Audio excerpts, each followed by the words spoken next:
All right, ladies and gentlemen, mostly gentlemen, welcome back to This Week in Base Hit, where I am your host, Zubaz, joined as always by my lovable co-host, Citizen Clone. Clone, how's your week? That was a very nice intro. Thank you. Yeah, I uh I am very excited about what you're about to talk about because I can see the picture behind you and I know you've got some I'm feelings. mad. I'm mad. Now, For the yeah, people that are on audio only, we do have people. I'll just explain. Now, the picture in the background is of Jazz Chisholm's Torpedo bat, which has obviously become a big topic of conversation. And let me just start by a disclaimer that these bats are technically, and I'm using air quotes, legal right now. But and let me put my bias out there right off the bat.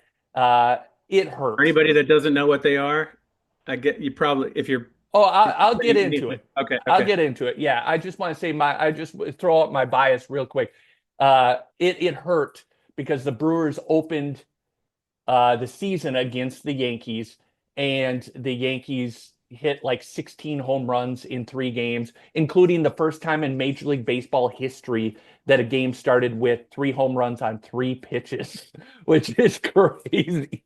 And they did it against Nestor Cortez, former Yankee.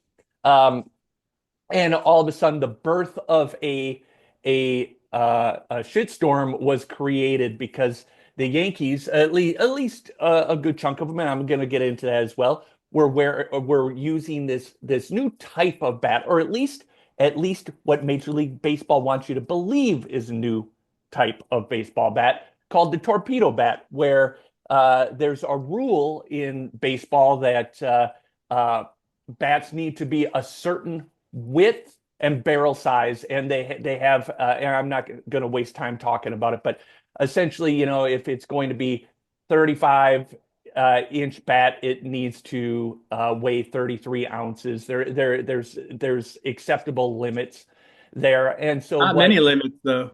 Not So, many. Yeah, yeah, yeah. yeah, that's exactly true.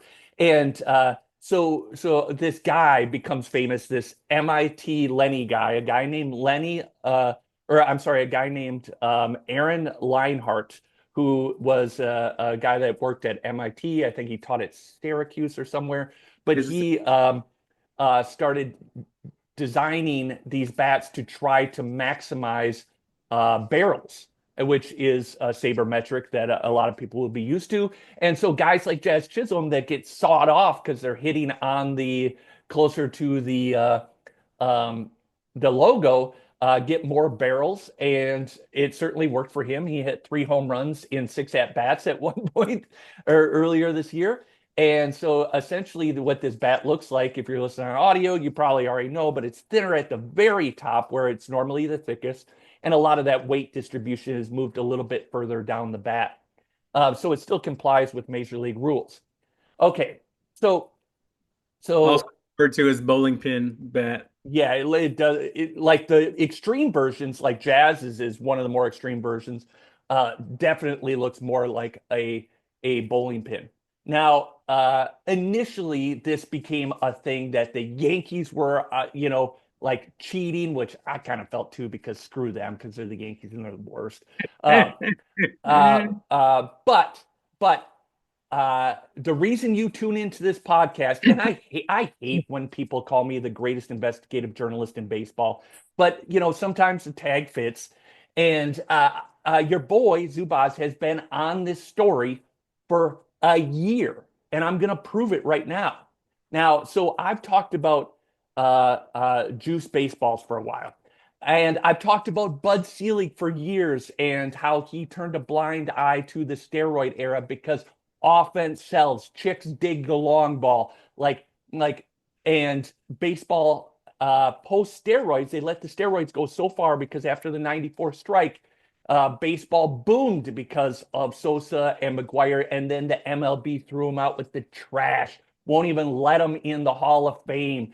It's what I consider one of the bigger tragedies in baseball because they facilitated the controversy and then just threw the players out with the trash, even though they saved baseball. But different story for a different day. Now you move past the steroid era, and then you can watch offense slowly tick down every year, every year. And then you see attendance start to ticking down. And then all of a sudden there's threatening of a lockout. And so Rob Manfred has tried really hard, to his credit, to try to make baseball faster, game speed. He's tried to make it more fun.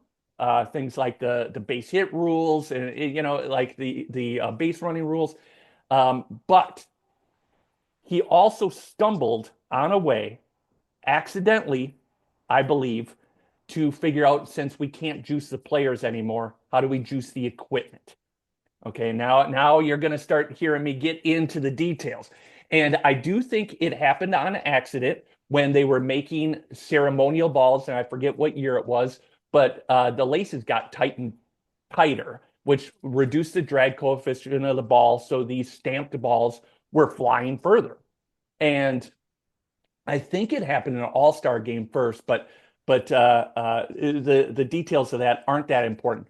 But when it did occur to them that that could happen, Major League Baseball started making recommendations for Rawlings, an independent company that is making these baseballs in Costa Rica, of how they wanted these baseballs made. And so they started testing them in the minor leagues, and then they started testing them in the major league with the stamped baseball for things like Aaron Judge's 62 home run, for Ohtani's 50-50 season, things like that. And those balls were absolutely juiced. It's proved over and over. I can show you all sorts of statistical data from multiple universities that have shown these balls were effectively more effective at going further, going faster, etc. Let me Okay, step in for a second before you sound please. crazy first. Yep. I was just on the juice ball thing. I was skeptical or was not paying attention, and I did. You've sent me enough stuff, and I dug into it that it was eye-opening, just in terms of the balls that they all grabbed after the games, and specifically it was the Yankees. Specifically It was the the Yankees. collection of balls that they got from the Yankees compared to other teams from the year that Judge. It wasn't. Maybe it was last year, but it was a different year. That it was It when was Judge was the still pitching. Yankees Red Sox ceremonial balls too. So it was like from that too. But yeah. But the balls were different. Definitely. And Unequivocally. anyway, I'm not as much of a And I can share the deep dive videos of it. It's not even a yeah. conspiracy theory, but Major League Baseball also can't admit it. So, okay, so this is where this gets interesting, because now these balls are being made by an independent company, Rawlings, right? So there was a lady, and I'm forgetting her name off the top of my head, that was testing these balls, that was working with somebody inside of Rawlings. Well, Major League Baseball could not let that happen, because if it came out that they were using multiple balls for different things, especially for the Yankees, it could ruin baseball in the same way the steroid crisis did. So magically, the MLB, which isn't really a business, right? It's a collection of teams that are businesses, did something absurd. They pooled money from the owners, right, and created an M&A strategy to purchase Rawlings, one of Yeah. the biggest baseball sporting good companies in the world. And now they own the baseball manufacturer. So now not only can they encapsulate the leaks coming out of that company, but they can also direct some of the engineering that that company is doing. Now, I'm not saying they're doing it, and I'll throw it in allegedly so I don't get sued by Rob Manfred. But I mean, it's iffy. Okay, so now you're like, Jason, what does this have to do with the torpedo bats? You're way off track. I'm curious. And I will say, in the immortal words of Onyx from their 1990s hit Slam, but wait, it gets worse, because what happens next is they say, okay, now they have the balls, and we've seen what's happened since 2018. We've seen all sorts of different balls coming out. Um, um, what about the bats? I mean, we have control of the balls now. What about the bats? Okay, so at the time there was no one innovating juiced bats more than a company called Easton. Easton bats were aluminum bats made in college, right? And they were trying everything, every design to create juice The bats. orange. So they actually eventually came up with a bat that is widely considered to be the most banned bat in history. It was a bat that they came out with in 2008 called the Orange Stealth.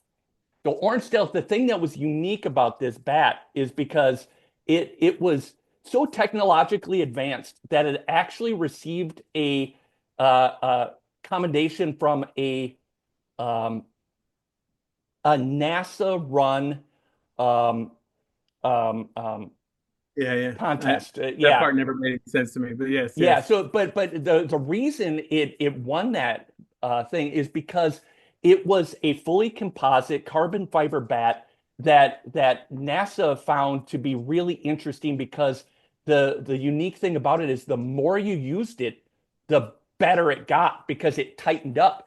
And so That's the amazing. way Easton tricked the bat rules at the time is that the bat off the line actually complied with most of their um, or This is with like the speed testing. They would test, yeah, go shoot the ahead. balls at the bat, see the speed coming off the bat, and you couldn't go beyond a certain.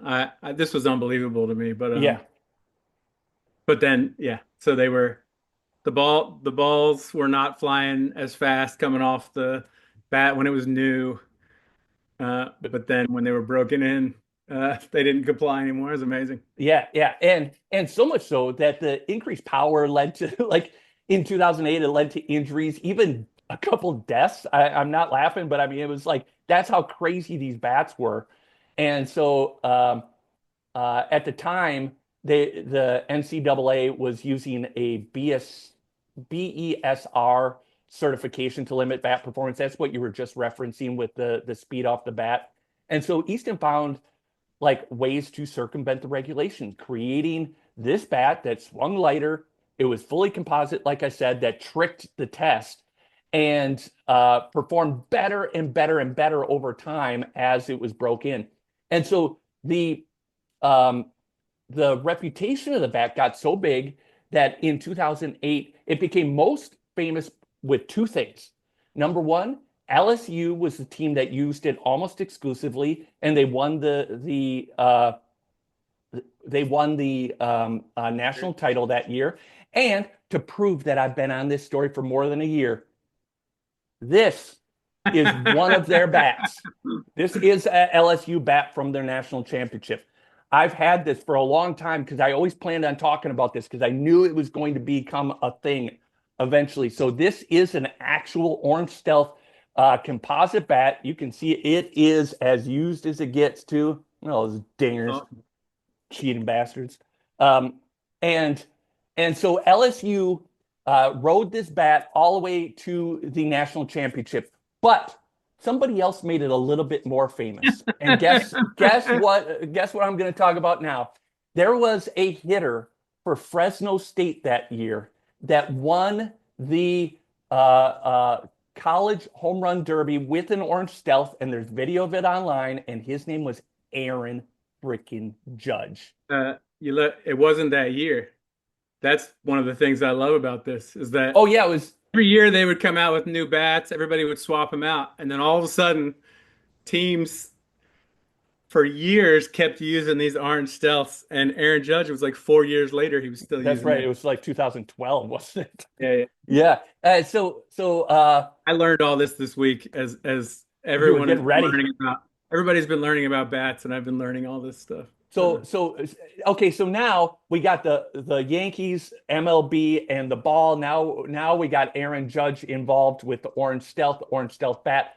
So Easton has a name for themselves now, right? Between 2008 and 2012, like the Orange Stealth became so crazy that they came up with a new set of regulation called BB Core that they still use to this day that outlawed the stealth bat. It's not allowed anywhere. And I'm not even joking. When I say not anywhere, like rec league softball leagues will not let you use orange stealth. Like it was that big of a deal. And because it's that good of a bat. And I was hitting tennis balls with this out in my pasture. And like I'm not good at baseball. I am bombing tennis balls across my pasture, which is a lot of fun. Um, so this is where it takes the next turn. So Easton starts to become evolving and saying, okay, we're going to figure out every secret way to break the system. And now let me throw this at you that I have not seen anybody report on yet, but later in that decade, and I'm going to get to why I'm being a little opaque about it, Easton comes out with that. That is a composite branded torpedo bat made by Easton. What year is that? I'm not sure what the year of that is. And uh, but I know it was before 2020, and I'll explain in a second. So everybody's thinking these torpedo bats are new, or that this MIT Lenny guy invented it. No, Easton invented it. They invented it with a training composite bat that people started to use in games, but it was a training bat initially for people that were working on special swings, and then they realized that these bats were crushing it as well because of the design. And so you have a company innovating juice bats. Guess what happens? So Rawlings was purchased by MLB in 2018. Guess what happens in 2020? Are you serious? Rawlings purchased Easton. I'm I not joking. know that Rawlings part. owns Easton and MLB owns Rawlings. Oh my God. Yeah, yeah. And so now in 2020, now baseball has a lockdown bat company and they have a lockdown ball company. The only thing is, Easton doesn't really compete in the wood bat market, right? A year later, the biggest in 2021, the biggest um, bat company in the United States. And I'm forgetting the two guys' names that owned Louisville Slugger. Let's see. Uh, Let me just get All this right, because all right. it's important to the story. Uh, Okay. I know I'm running long, but it's important. Louisville Slugger, which we visited, a bunch of us from TCL visited the plant That's right. years ago. We What did in fun. Yeah. 2008. And actually today, believe it or not, is the 17th anniversary of that trip. Um, So, okay, so I'm sorry, in 2015, Wilson Sporting Goods bought Louisville Slugger from H&B, which was uh, Hillerich family. Okay, so the Hillerich family decided to keep making bats, but the Louisville Slugger name was sold to Wilson. Okay, so in 2023, MIT Lenny met with the Hillerich family to design these bats. Okay. But there's a patent on the design. Guess who owns it? Easton. They own that exact design. So Hillerich started working with Easton on how to make these torpedo bats. That's where the name comes from. Nice.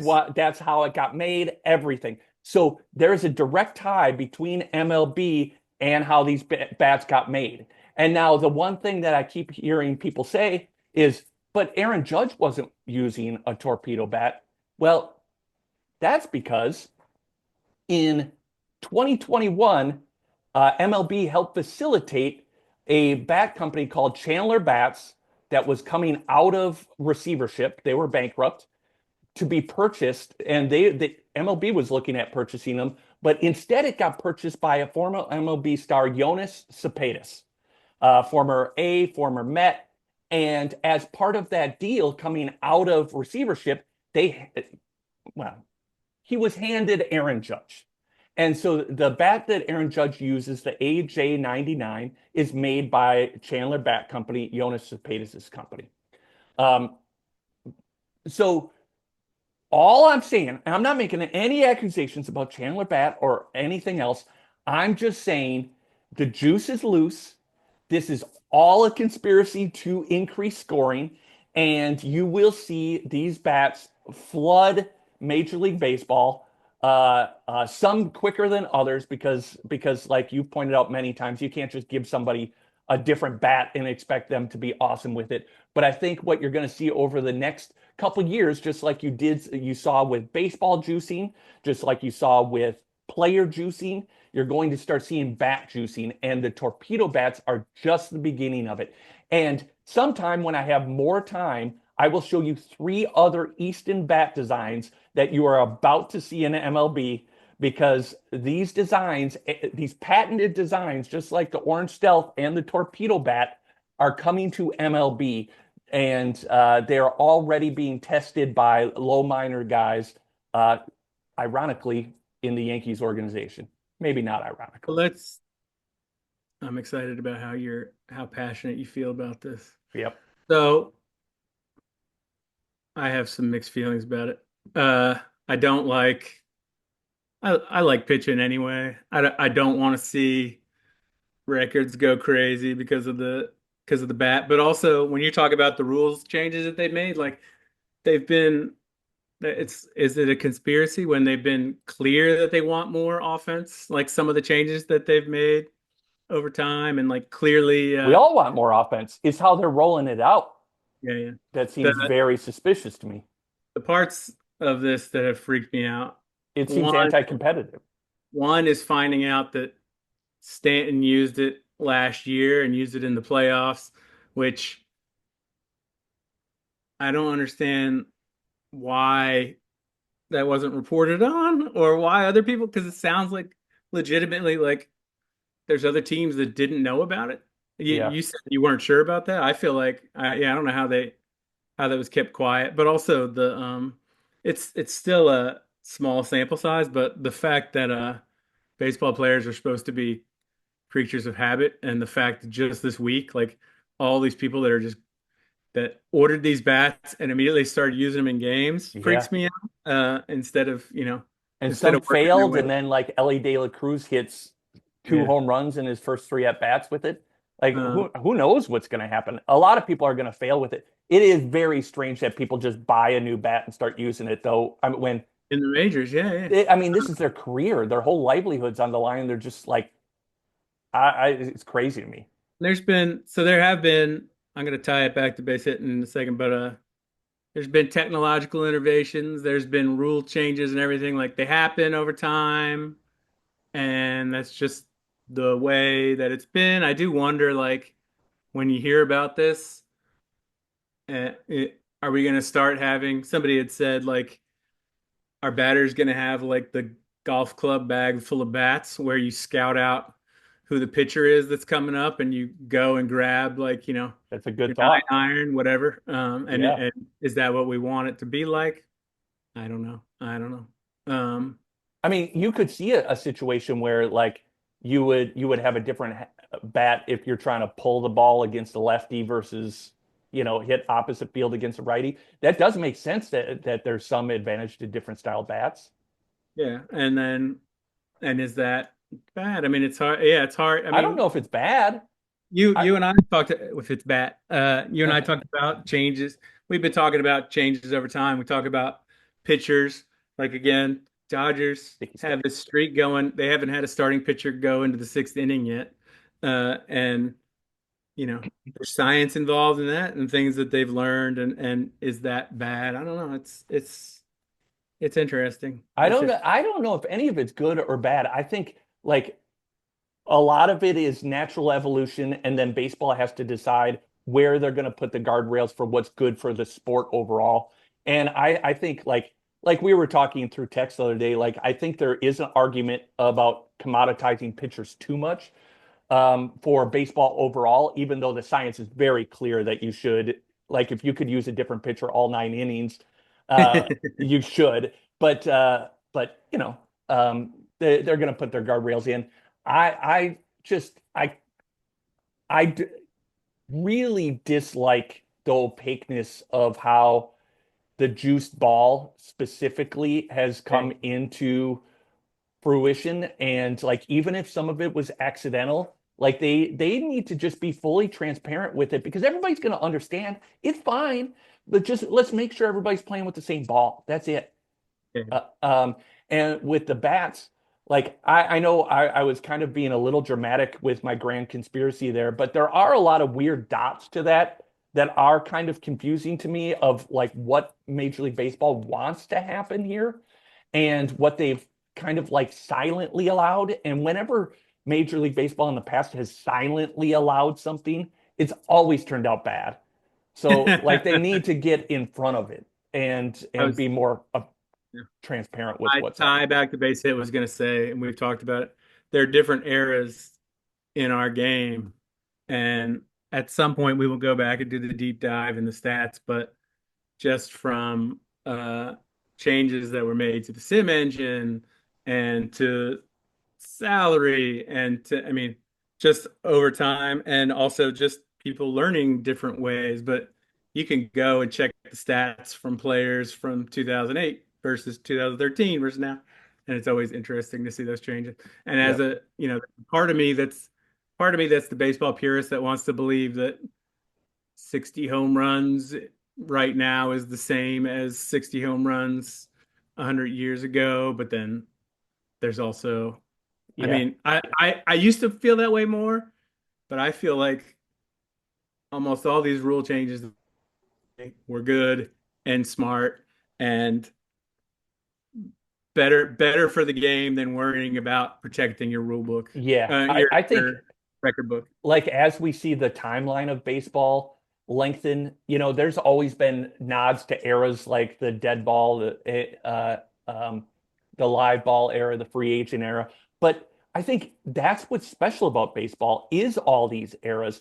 And even though it's a numbers game, we don't need to worry about encapsulating them all as like on an even playing field, as much as we should celebrate them in the era in which they exist.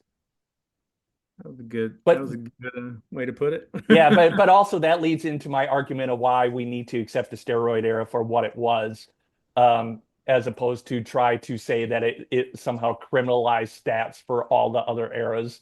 Like it's Yeah. just, we I all got. think if you're going to roll it back there, you're going to have to embrace the Yankees. You're going to have to apologize to the Yankees for which is that where you're at right now? You're ready to say the Yankees are fine with doing it? Well, I would be if they were in the same era, but what I'm saying is they're getting advanced. They're Mhm. being able to assimilate to a new era sooner, right? At least they did with the juice ball and with these bats. So they were into the era sooner. And the ball didn't have anything to do with them. They had no technological innovation with them. My argument is, if the argument is that MIT Lenny just came up with a better bat, then good on the Yankees for being ahead of everybody. My point to what I was showing you today is he didn't come up with that bat. That bat was come up and had a patent held by a company that's owned by MLB. Yeah, that's crazy. That's Like, and crazy. I haven't seen anybody report on that, but that's absolutely true. So, We're gonna see the data. That's also part of what's cool about baseball is you can immediately see like when they made the rule changes, you can immediately see the impact on the stats. We're gonna see right now, it's only been a week, but we're gonna see the offensive numbers. And but the damning part right now, when you've looked back at it, is it's the exit velocities, right, for the Yankees. yeah, Uh, yeah, that and barrel rate, yeah, the barrel rates, okay. yep, and But they were like all of them had big jumps. All of them were ahead of the rest of the league. like look at Cody Bellinger. Like the Cubs essentially traded him for a washing machine, right? Like they just had to get him off the payroll. All of a sudden, like he's back to you know belly yelly MVP race numbers. But we'll see if it continues. I don't know. And I will admit, way too early. Like this might just be a fluke, like any other fluke, and it comes out in the wash that these bats are trash. Maybe, maybe. I don't know. Hopefully you got some I'm open to that. satisfaction. Hopefully you got some satisfaction the other day when your boy Burns shut him down and they didn't get to they didn't get the benefit of the bat because they couldn't touch the ball. I Yeah. think it was 14 strikeouts or whatever. Yep. There's a little bit of satisfaction there, but Yeah. So we'll see. We'll see what happens. I don't know what's going to happen, but oh, I do think this is a fun topic. I have been on that the bats for a while. I knew someday it was going to be an issue. I just didn't think it was going to be this year. I can't believe you have that bat sitting there. That's Yeah. Yeah. I've had it for, 7, 8 months. Uh, the story initially I was thinking was going to be an Aaron Judge story because, he got the benefit of the juice ball and he, back in college, there's a YouTube clip talking about how much he loved the orange stealth bat too, which it's kind of funny if you watch it because he's like getting ready for batting practice with the Yankees while he's doing it. Uh, but then I realized this rabbit hole runs deep, it. deep. The, The Easton bat lore is big.